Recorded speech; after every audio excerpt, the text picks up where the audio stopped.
எத்தனையோ கோயில்களுக்கு வந்தும் என்னை உணர முடியவில்லையா? மற்றவர்களுக்கு சிறிது உதவு.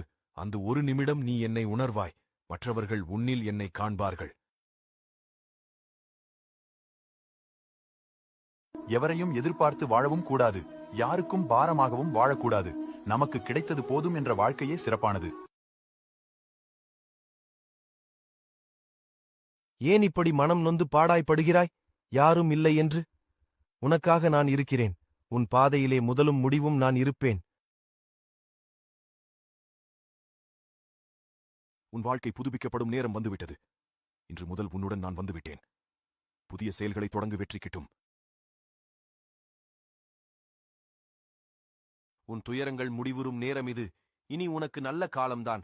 என் பரிபூரண ஆசி என்றும் உன் குடும்பத்தை வழிநடத்திச் செல்லும். உன் மன ஓட்டம் நான் அறிவேன். நீ கவலைப்படும்படி எதுவும் ஆகாது. உனக்கு துணையாக நான் இருக்கிறேன். எல்லாம் நான் பார்த்துக் கொள்கிறேன். எனக்காக நீ ஒதுக்கிய இந்த நேரத்திற்கு நன்றி. உனக்கு நான் கொடுக்கும் வாழ்க்கையை எவன் ஒருவனாலும் தடுக்கவே முடியாது.